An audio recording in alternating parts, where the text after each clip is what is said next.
One of our friends who is a parent, they reached out to me and asked me to provide some information about cannabis. And I tried to find some reliable sources where I could get some scientific information and share that with you in this video. So the information that I got about cannabis from Psychological Association of Alberta, or PAA, is that what is cannabis made up of and what is the psychological impact of cannabis and what can be done if there's any treatment. So that's what I'm going to pretty much cover in this video. So cannabis is made up of two major components, and one is THC, another one is CBD. THC seems to be associated more with anxiety, depression, and psychosis.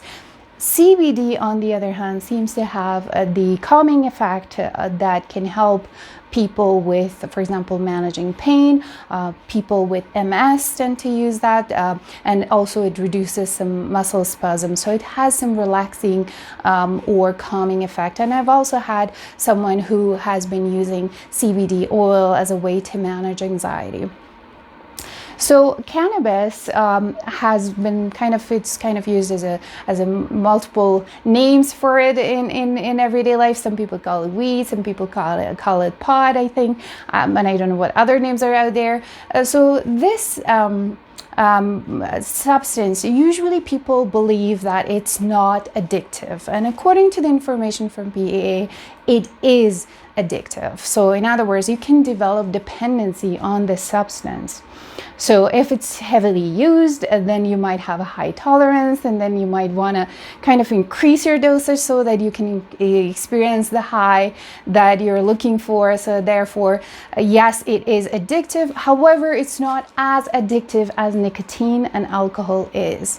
So according to the source, PAA source, is that yes, it is addictive, but it's not as addictive as nicotine or alcohol.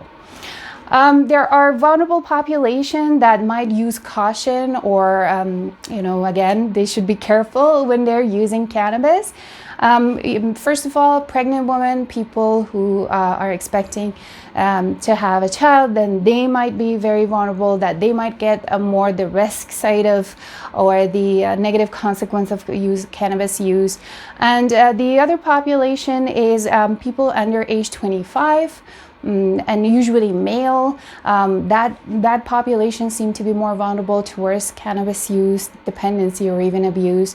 The other groups that should be using caution, or should exercise caution, is individuals with history of psychosis. Now, if you experience some sort of an episode of psychosis, whether in form of depression, whether in context of bipolar disorder, or even in cases of schizophrenia, then because the THC level is associated with psychosis and other negative consequences, then these individuals need to use caution when they're using cannabis. So is cannabis, something that can be addressed in therapy? Yes. So again, according to PAA, it can be dealt with, especially if you want to let it go, or if you want to stop this dependency or the use that you feel like it's impacting your life. So yes, you can use therapy as a way to stop this behavior. So some method that can include is cognitive behavior therapy. Basically, you would be addressing the underlying issue, and you try to focus on the behavior that is quite specific and doable, and then you try to achieve that target of letting go of use of cannabis. So I hope this video helps. Again, my position is not to promote, yes, go ahead and use it, but it's also not a position of please do not go and do not use it.